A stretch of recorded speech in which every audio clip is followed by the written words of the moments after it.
Good morning, good afternoon, good evening, friends and family around the world. Welcome to the Energetic Life Now show. I am your host and neuro coach, Eric Stenlake. Welcome to the Spanglish World and Her networks on Zingo TV, channel 250 and 251.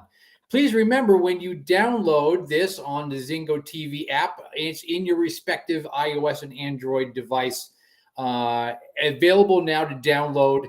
And please, if you would, rate us, leave us a comment, and the app, as always, is free. Zingo TV is also available on Google Chromecast, Amazon Fire and Fire Sticks, Roku and Roku Sticks, and also on all smart TVs 2016 and forward. Welcome, welcome. We're so happy to have you, friends and family from around the world, tuning in. And I am so excited for our very, very special guest today, Laura Ollinger. Laura, welcome to the show. Thank you. So nice to be here. Yeah, how's things going in your neck of the woods? Things are great. Today's my daughter's birthday, so celebrating happy birthday to Abigail. She's 15. And Yay, happy birthday. yeah, just starting off the day right with you here. Oh, that's awesome. Um, let's just paint a little picture here of how Laura and I know each other. We have met through the Neuroencoding Institute, led by Dr. Joseph McClendon III. We are both neuroencoding elite specialists in coaching and presentation. And I love the fact that our circles have come together in the universe where Laura and I have met each other. We're coworkers, we're colleagues. I love our relationship that we get to bounce ideas, challenges, celebrations off of each other. And we're both in this wonderful, wonderful space of working with teens and families. So, Laura, give us a little bit of background of how you've come into this space. Yeah, absolutely. So my education kind of was the precursor to wanting to be a coach and wanting to work with families, especially just mental wellness, mental health. And there were some tragedies in my family. My nephew, Adam, who was 20 years old, took his own life several years ago. And that was my huge wake up call that I really wanted to do something about helping, being able to help teenagers and their mental wellness. And simultaneously, my own daughter was struggling during COVID, staying connected. She was kind of in just a dark space. And so I just started, really thinking like, how can I be there? And so that's when I combined everything together to be a teen and parent well-being coach. That's fantastic. Thank you for sharing that. And what I love about how God, the universe, brings us together in certain spaces is just divine. I mean, honestly, it's just divine.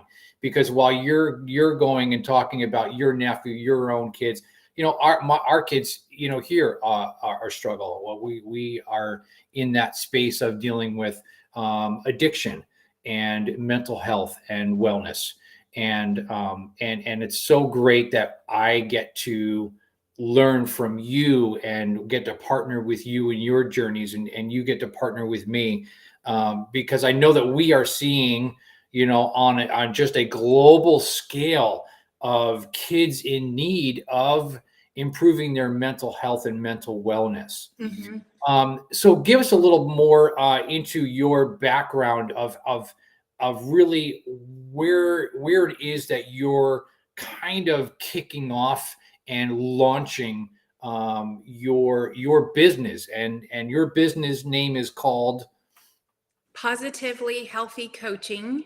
I And love that. thank you. I put a lot of time and thought into that name. So I'm really proud every time I get to say that out loud. And my initial kind of draw was actually towards working with teenage girls specifically. Because there was actually a CDC report that just came out recently talking about how teenage girls are in crisis, and they're Yeah. worse rates than they've ever seen before of depression and suicide and all these things that go with that. And so that was my initial focus. And I had a friend whose daughter was really struggling as well right around this time. So that was kind of like, she was my first client to work on, so to speak. And then I had a sorority sister that I went to college with, and she was in Dallas, but having similar struggles. So I got to work with her. And so kind of word got out, and I just started coaching teenage girls. And it was funny because I initially also thought that I would be working more with kind of the seventh, eighth grade. Like I was thinking 13-year-old, because that's where my daughter was at the time. No, actually, she was a little bit younger, but then the friend that I was helping was 13. And now what's interesting is like most of my clients are like 15, 16. So I didn't see that coming, but I absolutely love working with the high school crowd. Like I Mhm. can such an impact because they come to me just not feeling good about themselves. They feel stressed, they feel anxious, they feel overwhelmed, they hate the social pressure and all Yeah. the comparison that's going on. And Mm. so their parents just don't know what to do and how to help them. And so that's how they find me. They come to me and I get to work my magic on them. Oh, that's wonderful. Um, I think it's really interesting, like you said, there, reports coming out of kids in crisis and how the numbers are so elevated because of where we've been the last few years. And I think a big question is kind of looking future forward and these next few years as these kids now, like you said, now have moved through that middle school experience, right? They transitioned from elementary to middle school 3 years ago, pandemic, all of that space that we were in, and now into this next phase of kind of that early high school to mid high school. And it's really interesting because I was listening to someone talking like a week ago about the seniors in high school right now Mm-hmm, mm-hmm. and how you look back 3 years ago, they were just transitioning, through that whole pandemic piece. Mm-hmm. And now where they are socially and emotionally, even a lot of them in physically, that they're saying the feedback coming in is like, oh, we're not ready to leave yet. Yes. Right? We're not prepared to exit high school because we've missed this big chunk of high school. Mm-hmm. And that maturity level really isn't there yet. What are you seeing around that? Well, that's funny. I actually have one 18-year-old boy client, and he is ready to get the heck out of here. Yeah, he's, right? he's ready to go. But I think he's a rare exception. Yeah, I Mhm. agree. I think that kids just missed out, like you're saying, on a lot of those developmental milestones, just Yeah, like the kindergartners did. But this was an sure. important time too to, deal with those social pressures, learn how to cope, learn their resilient skills. And they didn't get that. And now they're not ready to be pushed out of the nest quite yet. Yeah, boy, those are some great points. Yeah, even the littles, right? Those kids coming in that kindergarten level, right?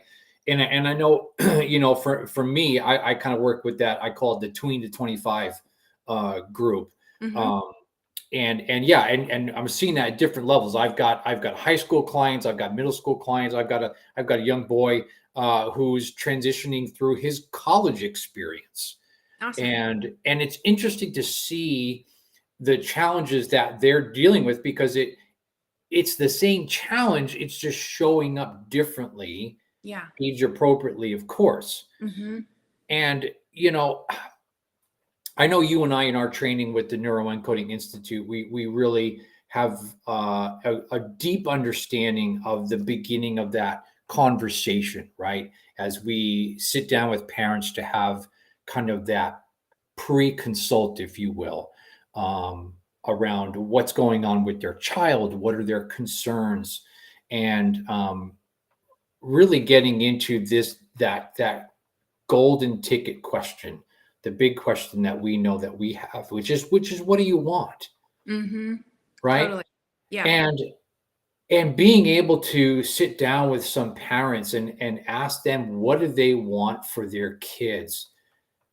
Interestingly enough, I find that a lot of it is going back to, oh, I want my kid to be happy, Oh, yeah. That's what they all say. Yes. right? Yeah. And I think back to a few years ago, and how the pendulum almost has seemed to have swung from I want my kid to be happy to I want my kid to go to Harvard. I want my kid. Now listen, those goals are great and all of that. Mhm. But Mhm. interestingly enough, that we're looking at that social emotional piece, right? Mhm. Of what do you want and how that lies in that space of I want them to be happy. What are you seeing and hearing on that? Oh, I completely agree. I've actually talked with several parents just in the past week, and I asked that question, what are your goals? What do you want for your child? And they all have said, I want them to be happy and I want them to feel good about themselves. Yeah. Yeah. So that's what it is. It's that social emotional piece, and it's less on the achievement. And, even I have one that I'm just starting to work with, another boy who is struggling because he didn't do all the items he was supposed to do to get accepted into the college program that he Mhm. wanted to, but because he struggles with some executive function just like a lot of them do, because he's so concerned and worried about other pieces of his life, he doesn't put the effort into kind of making sure his future is planned out. And so now he's feeling all bad about himself. He didn't do the right thing. And so he Yeah. kind of beating him up. And the mom, like, that's what she sees. She's less concerned about the college acceptance, although that is what she wants for him. She's more worried about his mental health and his depression at this point. Wow. Yeah. That's gosh. That's so key. Um, it's it's alarming. It's concerning of what we're seeing. But friends and family around the world, if that are watching this, we want you to know that there's hope. There's a ways for your kids to learn the tools and skills to navigate successfully through these transition periods. And we see these transition periods show up, from elementary school on up, through life, right? Through different stages of development. And while you're hearing Laura and I talk about, hey, wow, this is so challenging, kids are in dire need, and yada yada. Let's get into talking about what are some things, Laura, that you uh, talk about with your clients, if you will, or with your parents, in terms of solution focused, things that they can be on the lookout for, activities that they can do with their kids, or curious questions to ask Mm. their kids through the course of that day. What are some things that you could kind of share with the world? Okay, I'm glad we switched to the lighter topic, because we could talk about the problem this whole entire time, Yep. and it's hard and it's a little bit even stressful for me to talk about sometimes, because the thing is, the world isn't changing. The world is actually kind of going downhill as far as all these problems. Like, there's not a fix that the world has. So Yeah. I'm glad you kind of are like, okay, what can we do as people? So I have kind of just multiple layers, like you said. So one is, the number one thing I encourage is the parent teenager connection.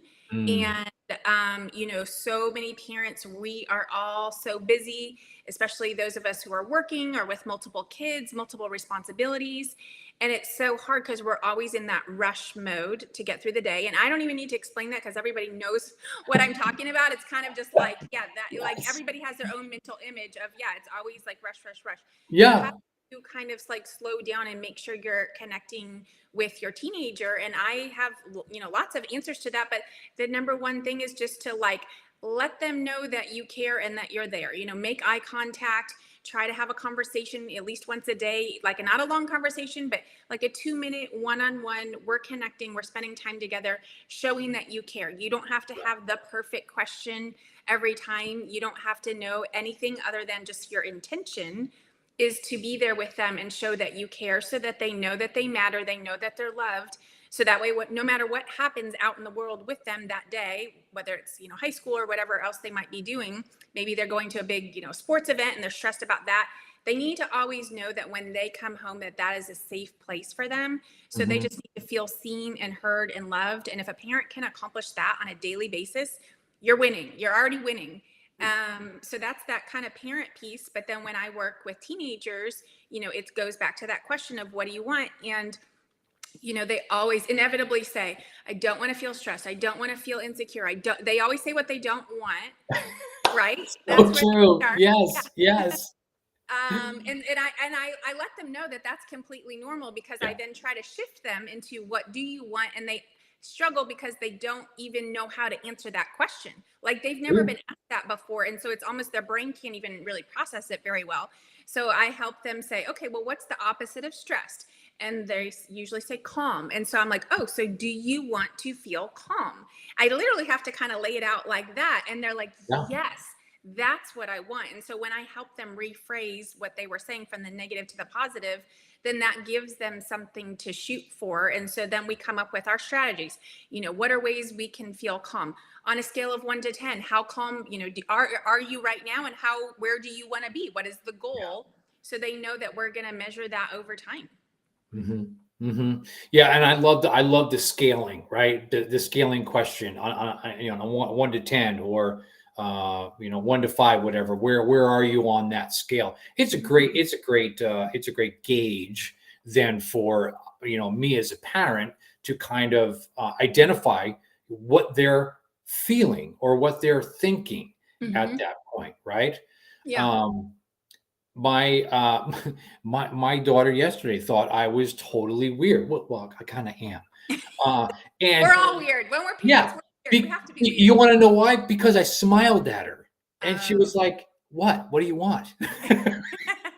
I don't want anything, honey. I just want to make a connection with you. I Yeah. smiled at her, and she thought I was like losing my mind. Yeah. Right? Yeah. My kids think I'm so weird. I know. You know? Sometimes I just like, break out in song or make silly noises, and they're like, "What are you doing?" And I'm like, "I Yeah. don't know, just being silly." And they're like, "Mom." Right? I mean, I think those types of things are really, really important for us as parents to do with and for not only our kids, but for us as well. Yeah. Because like we're saying, we're in that rat race. We're running, rushing, rushing, rushing constantly. And we forget to have those human moments with our kids throughout Hmm. the course of the day, right? Yeah. Yeah. They're dealing with comparison-based identity crisis, Hmm. um, at school and maybe even in your home with siblings. They're dealing with that on social media, and so for me to show up and see my kid as my kid that I love and I trust and I admire they have to be reminded of that. What Hmm. what are some thoughts there on that? To remind them just that they're loved. Showing interest in their life, even in their activities that you don't particularly care for. So I mean, all my clients who are boy clients, the parents are always complaining. They play video games. They play video games. And I said to one mom, I'm like, "Have you ever played his video games with him?" And she was like, "I don't want to play his video games with him." I'm like, yeah, but could that be a good thing for the relationship? And she's like, oh, I guess. She didn't want to, but it's like kind of getting into their world and seeing Yeah, what's important to them, so that they feel valued for their own opinions and they feel respected. yeah, yeah. That's so true. My son will kick my rear end on video games, and he absolutely loves it. It's almost like his way of becoming the hierarchy in Yeah. not that there is in the relationship, because we try to keep things really balanced, but it's like, I got my dad here. And he loves just I'm like, dude, let me respawn. You can't get me that fast. Yeah. And he's Yeah. like, And I love yes, I that. got him. Yeah. I mean, you Right. have that. Oh, go ahead. Sorry. No, and it's just having and spending that time. Hmm. Because listen, parents around the world, let me ask you if you've ever gotten here. Hey dad, or hey mom, do you want to watch me watch someone else playing video games? What? You mean you're watching a YouTube or a Twitch streamer playing this video? No, I don't want to. But then I got to stop and pause and remember what's more important: spending time with my kid, 5 minutes or so, just being there, asking questions about the video game, learning that alongside them. And you know what is so beautiful about those moments that I've experienced is that, and that carries on days and days later. Mm-hmm. They're Mm-hmm. in such a better mood. Why? Because that emotional love connection was made. Yeah, yeah, I love that. And I love the playful and fun energy you're bringing to that relationship because, that is counteracting that the rat race that we were talking about. It's like and everybody's feeling so stressed and so overwhelmed. And so to like bring some fun and bring some levity into the relationship, it kind of lets everybody breathe, right? It just like Yeah. it's a release in just kind of the day-to-day life. And kind of answering one of your earlier questions, also I teach parents about kind of modeling how to manage their own stress. So when a parent has had a bad day or a rough day or they're feeling stressed, instead of kind of our typical response might be yelling or taking it out on other people, or just kind of in that negative space, I always say, why don't you say, well, it's not a suggestion, but it's an idea to say, hey, you know what, kids, I had a rough day. Yeah. I'm feeling really stressed out right now. I just need a minute to just like breathe it out, and just kind of like get a sigh of relief. And then I'll be ready to, whatever that next step part of the day is. And kind of just like show that you're like, oh, that's what it was. Cause you were saying you're human too. Yeah. Show that you're human too, but show how you're recovering from that stressful event. Yeah. I love that, Laura, and it brings to mind kind of the journey that I take on a typical day, right? Because there's points of awareness that I have to continually self-check myself along that way. Because listen, I'm the biggest ding dong on the planet. Ask my kids, right? And I have to constantly being aware of how I'm feeling and what I'm thinking about. Is Mm-hmm. there stress in this? Why am I feeling this way? Why am I behaving this Mm-hmm. way when I come into that relationship front with my kid? Because if I'm not aware, I'm going to be reactive. I'm going to snap off and pop off about something, and vice versa. That's what they do, with me as well, and with Mm-hmm. my wife, right? Because I think that's natural. We get stressed, and it's the emotional explosion that comes out. Right. Exactly. Yeah. I mean, we as humans, we will stack these emotions all day long, negative reaction, different things that happen. And then we have this explosion. I call it the volcano. Yeah. And then can we have these points of awareness? And this is what we teach, is to be looking for those positive things along the way during our day, Mm-hmm. and Mm-hmm. get to a place rather than having that volcano explosion of that negative and that outburst. Can I have a gratitude rampage? I love that.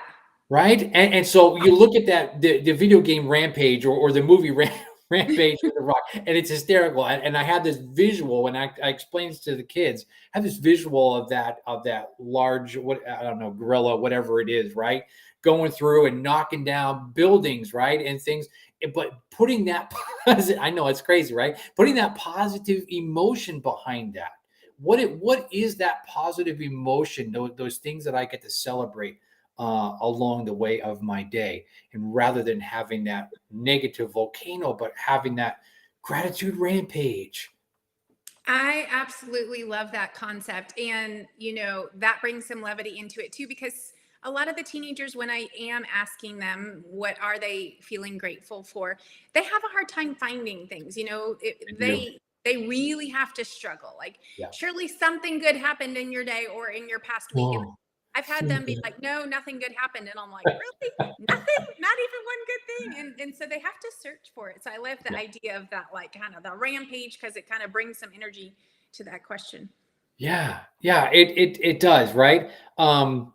You and I have learned, and we use in practice, and listen, Lord knows I use this on myself. Something that we call the stop technique, of which we can really look at those points of awareness and really growing myself. I could tell you that this has really helped me grow me. And if I am going to help lead and serve others, I first have to make sure that I can lead and serve myself, right? So this stop technique, can we take our listeners through that just for a minute? I So love. think about this, if you will, friends and family around the world. The stop technique, the word stop, right? Four letters, STOP, right? We get into this space of understanding that there's an emotional charge with something. So think about your kid, your family members, a friend, somebody you come in contact with that is having this emotional high on something. First thing I want to do is I want to stop and begin to understand what is going on and the why behind it. So for me, and I'll let you explain your S in a minute. What I do with mine is I think of myself, my body shape as a TV remote control, if you will, and my pause button is right about here.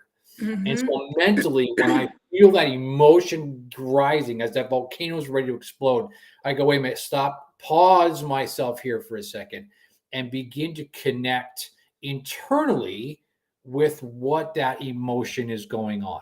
And so that stop there leads into the T for me, which is to take a deep breath. Now, for me, I always do this in I take three or sometimes five, not just one breath, because I want to get really focused on that breathing. And I will actually say to myself, taking a breath in, letting that breath go, taking a breath in. And why I'm saying that is because I'm getting that brain body connection to happen, Mm-hmm. because that's raising my awareness of not, I'm shifting away from that emotion into the physical um, ability to understand that I am breathing and I'm getting myself refocused. So I'm going to stop there, pause, and let you and would you talk about your beginning stage of that stop? What do you do? Yeah, I have mine's a little different. So I imagine myself kind of being in a way like outside of my body, kind of like looking down, like I'm a tiny little ant on this earth. And if I'm way up big in outer space and I'm looking down, what that it makes me realize every time is that this is one moment in a tiny part of my life that is most likely very insignificant. Yeah. And so that gives me the perspective that initially I feel, oh my God, the world is ending. This is awful. This is terrible. I can't believe that just happened.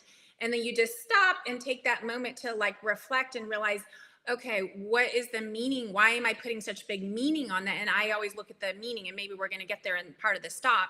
But in that moment, like, why am I feeling this way? And that's, I think, what you're saying, to kind of Yeah. that this is our chance to reflect. So yeah, that's what I do. I Mm. just kind of like make that as small as possible.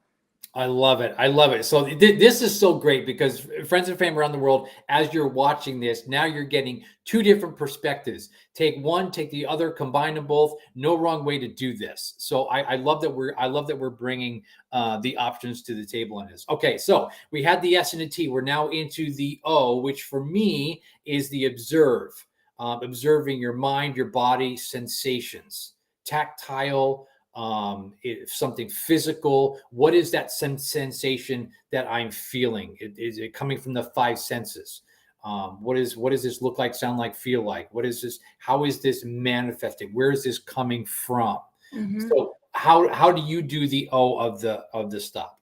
Yeah, mine's similar. It's just observing my, first identifying like that feeling, but then figuring out. And I think we're still, I don't want to do your system, but yeah, then No, to no, figure no. out, why am I feeling this way? What is the thought that I'm having that is causing me to feel this way? And then even further, what is the meaning of that thought? I kind of need to give an example that illustrate it a little bit better, but say, you know, actually yesterday this happened in real life. My son left his football helmet at home. They're doing, it's the soft football helmet because it's Yeah. spring football. They're at 7-on-7, and he needed it like ASAP. So I rushed out the door as fast as I could. I drove it up to his school. I dropped it off over the fence because I could see him. He's like, Mom, can you just drop it? And he didn't say thank you. And I was like, what? I just busted my butt to get over here and bring your helmet, and like, you don't say thank you. And so I realized I had to, well, I had to move my car because I was illegally parked. But I realized as in that moment, I needed to do a stop on myself and say, okay, what is the situation here? Why is that so upsetting to me? And to really Mhm. understand, he's a 13-year-old boy and he's with his friends, and yeah, should he say thank you? Yeah. But in the Sure. moment, he didn't understand where I was coming from. He didn't know I had to rush out the door and throw on some clothes and, hurry to get there. So he had no idea. He was completely oblivious. He's like, Yeah. I'm warming up for my game, and so like, it's like those little misunderstandings that happen every day in families where, and that's a common occurrence, where the parents feel disrespected in some way because they didn't get that credit or that appreciation that they were hoping for or looking for. That is so great. And I love that because, as a parent and everybody that's watching, how many times have our kids forgotten something along the way that we've had Mhm. to, go in and intervene in that? Uh, Mhm. oh, it's so true, right? Um, the P for me is and the point of awareness is now, okay, I've identified, I've calmed myself, I'm feeling better in this, and now the P for me is proceed with loving kindness. Mhm.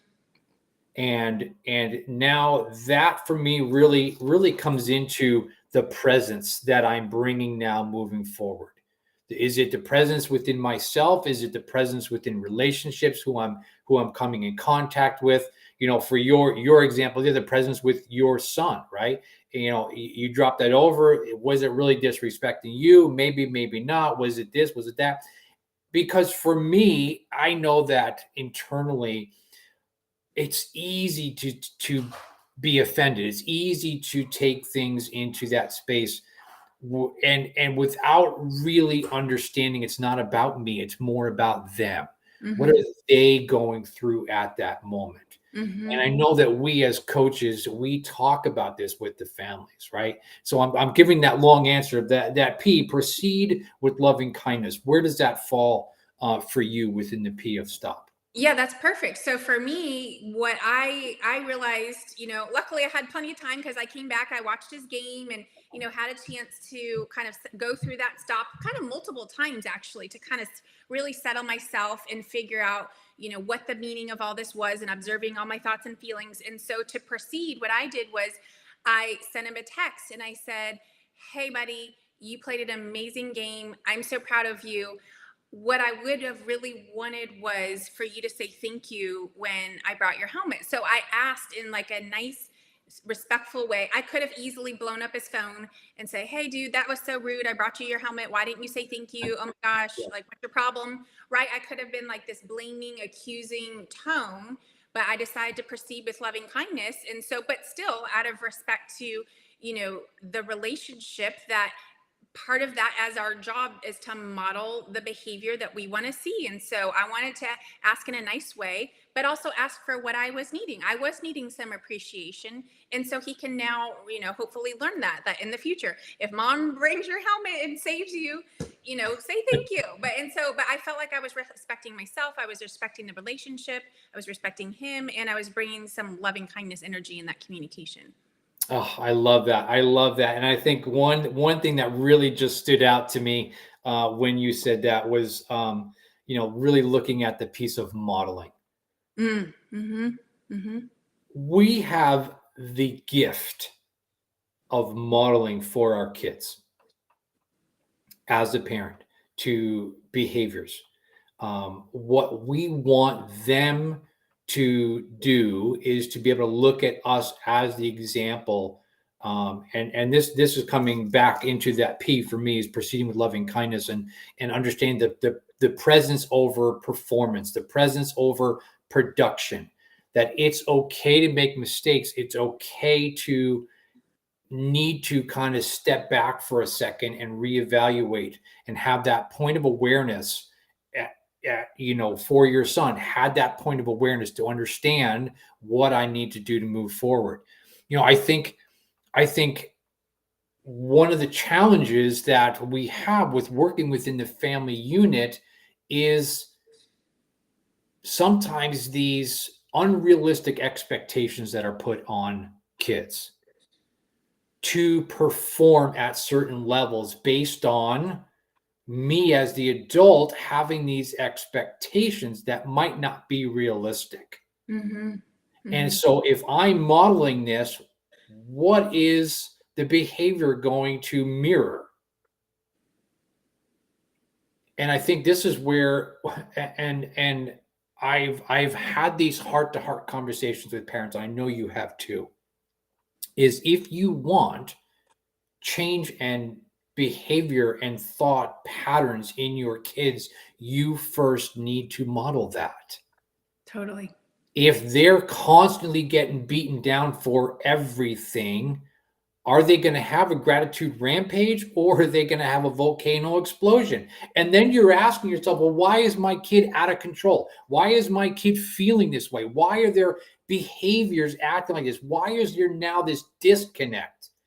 I don't talk to my kid all week. I don't have any conversation. Well, why? Why would they want to talk to me as their parent? Mm-hmm. What are Mm-hmm. what are your thoughts on that? Well, I have two simultaneous thoughts, but yeah, one is, so I have a client who actually is a sixth grade boy, and the mom has the personality she was kind of just born with is she's a leader, she's very strong, but she's also very stressed out and she's very tense. And so what Mm, happens is that comes across a lot, and the son kind of just shuts down or he becomes very argumentative back.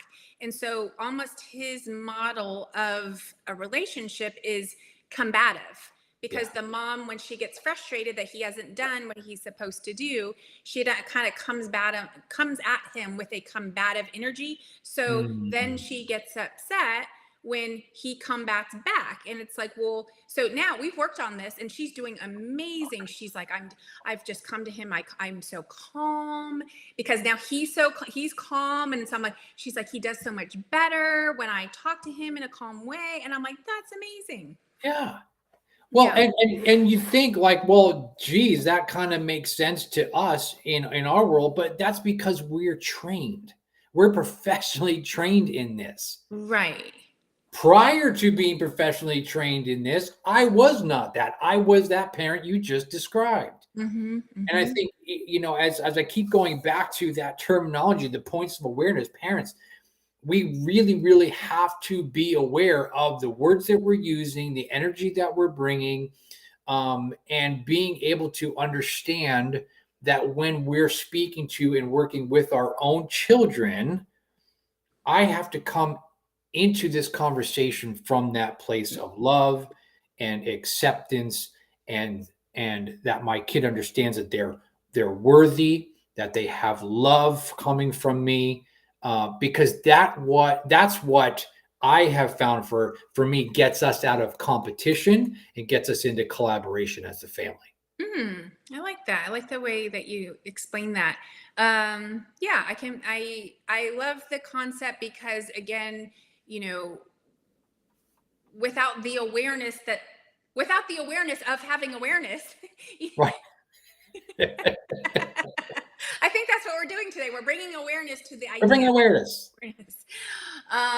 Awareness show is, for me, another piece that I look at a lot is the meaning of things. So when parents are Mm, wanting to be their child to be hyper competitive and completely successful and on every team and every perfect grade and every college application, blah blah, it's like, well, why? What is the meaning, and why is that important to you?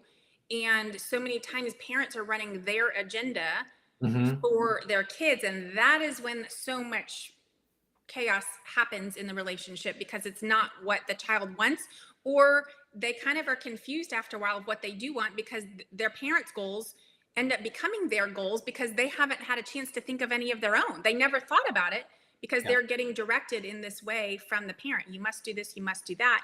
And then what happens is that negative self-talk starts happening in the kid's brain, because they're like, oh, I'm not measuring up to my parents' expectations. I'm not doing what they want. I'm not as good as they wanted me to be. Then they start beating themselves up. Yeah. Gosh, how impactful are projections Mm, from a parental standpoint to our own children? mm-hmm, mm-hmm, This can go one of two ways, right? It can be really, really great.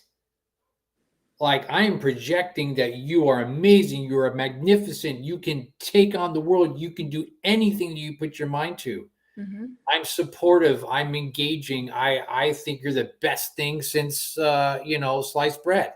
mm-hmm. Or on the other side of that, in the projection piece, it can go really, really bad. Yeah, And if I can be vulnerable for a second, yeah. I have screwed up big time as a parent. We all I have, Aaron. We I all have. know it's hard to believe. I know, it's hard to believe.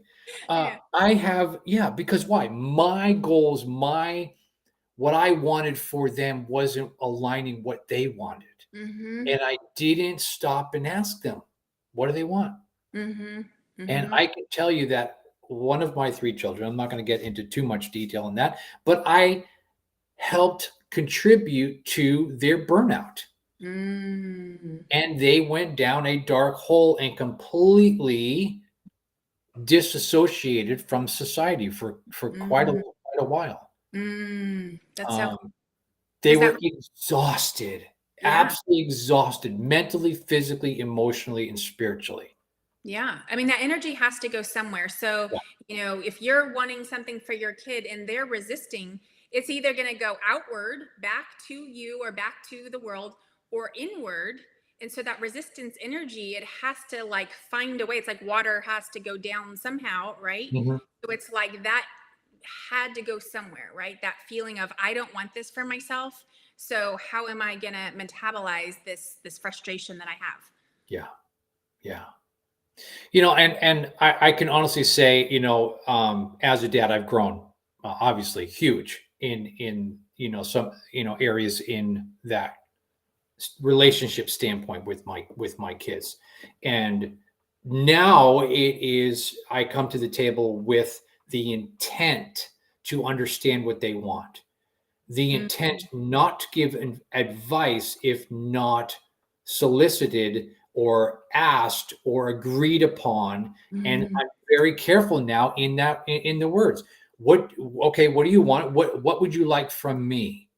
Are you Mm-hmm. open to some ideas and suggestions? Mm-hmm. Mm-hmm. And sometimes they say yes, and sometimes they say no.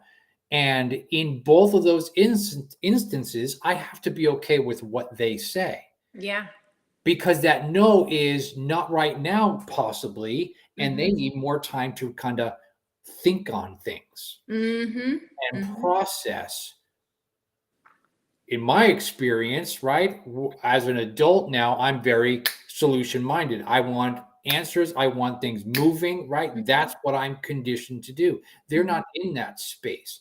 And so processing and allowing that time to process as a parent, I will usually find that, a day or two could pass, or it could be 5 minutes, and then they come back and go, okay, what do you think I should do about this? Mm-hmm. Mm-hmm. And then coming from the perspective, not, well, here's what I would do. I come from that mindset or perspective of, here's some ideas that you can consider, because the choice ultimately is not my choice for them, but their choice for them. Mm-hmm.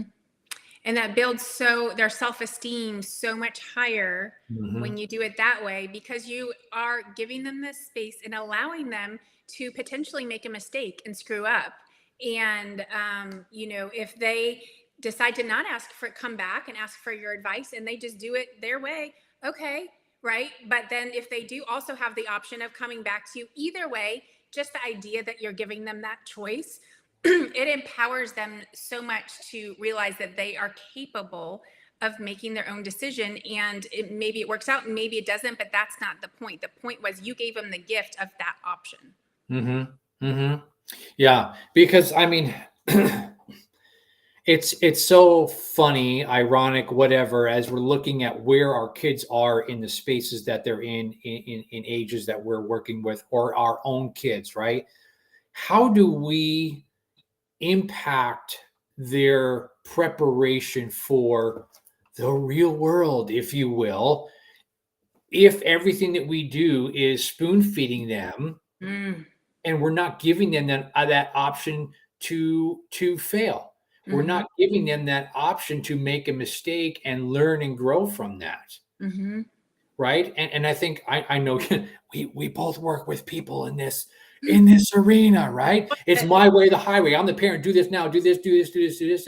Yeah. And the kid has no exploration of being able to get into that whatever it is and make a mistake and be okay.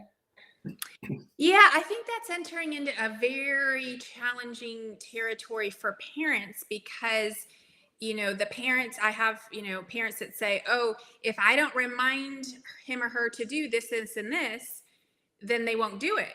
And Mm-hmm. I'm like, oh, okay, so have you tried to just not remind them and see what happens? Yeah, but then they don't do it. Okay, so now what? Because are we gonna, where's the learning? Where's the shift gonna take place? Because at some point, the kid is kind of subconsciously or consciously expecting the parent to come rescue them because that's what's always happened, or to remind them to. And so it's like we've kind of gotten into a bad cycle when that's where we're at. And the parents at that point are so frustrated. So then that's when they start yelling, hey, you forgot your homework again, or you're late for your blah, blah, blah, and you're going to miss the bus, that all that yelling. And then that's the opposite of connection. That's the opposite of the goal. And so it's like, okay, how can you set up both parent and child for success, allowing the child to fail sometimes, but not all the time, and allowing the parent to then feel okay with that, to feel okay with seeing their child do something that was considered a failure. Yeah. Yeah. Excuse me. And that word fail, I love the word fail. Yeah, it's great. And I tell my kids all the time, hey, have a great day. I hope you fail today. Yeah, yeah. Because they're like, what are you saying? Uh-huh. Dude, you're so weird. Yeah. Because I live in California and we're dude, everybody's dude. And it's like, no, here's what I hope happens today. I hope that you have first attempts in learning Mm-hmm. all throughout your day, Mm-hmm. right? The word fail, break that down. First attempt in learning, Mm-hmm. right? Because that is going to help you to really, really understand how to navigate successfully through things because you're going to try. And if we don't give our kids the opportunity to fail now as they're, elementary, middle school, high school, young adult life, that pattern is going to continue where they are not going to be able to engage in making decisions for themselves because they're going to be too scared to fail. And they get out into the workplace, and then what happens? They get out into next levels of life, and what happens? They don't have that confidence, as you said a minute ago. They Mm-hmm. don't have that confidence to take risks. They don't Mm-hmm. have that confidence to make decisions, and they're going to continually rely on other people to do that for them. Mm-hmm. And what's really interesting, a double layer on that, is that, one of the reasons why I think parents have a hard time letting their child fail is because then the parent feels like a failure, Right. right? I Yes. actually had a client say, I'm failing as a mom. And she explained to me why she thought that. And I said, doesn't that mean you're actually an amazing mom? What you just told me, she didn't even think of it like that, but I helped her reset her mindset. And she's like, oh, you're right. I'm amazing. See? Oh, I love it. I love Yeah. it. Yeah. Laura, listen, thank you so much for joining me on the show today. This has been awesome. You're just amazing. And I know that you have some summer workshops that are coming up. And would you mind just giving the listeners that information of where they can find info on your workshops for teens that you're going to be doing this summer? Because I can guarantee you, people of the world, they're going to be awesome, and you don't want your kid to miss out on this. Oh, well, thank you. Yeah. Well, I have two options. One is people can just completely customize what they need for their group with me. They can come to me and tell me how many hours, how many days, how many whatever. And so that is positively healthy tweens or teens. Sorry, I'm not going to mess it up. Teens, as in teenagers. But then I have a very structured Zoom workshop that's 4 sessions. It's going to be 30-minute sessions, very short for the younger kids, ages 10 to 12. And that is the positively healthy tweens. And that is in the month of June. And I have boys on Mondays, girls on Tuesdays. And we're going to be working on confidence, mindset, identity, all those good things to help build up their confidence. That's awesome. And they can find this information where? Okay, we've got Positively Healthy Teens and Positively Healthy Tweens. And it all goes to the website. So wherever you end up, you're going to find it. It'll be okay. Beautiful. That's awesome. It's going to be a great, it's going to be a great summer of learning and workshops. And I know the kids are going to be learning the stop technique like we taught today, among a lot of other self-awareness tools and tactics that are going to help them become the best versions of themselves. Laura, thank you from the bottom of my heart for joining us today, and friends and family around the world. Just thank you so much for tuning in, and we wish you all the best. This show can also be heard on the Spanglish Radio Network. Please check it out at spanglishworld.ca for all the news and programming. Spanglish World. Watch it, hear it, read it, download it, and live it. Namaste. Thank you so much, and we'll see you guys soon. Thank you. Bye.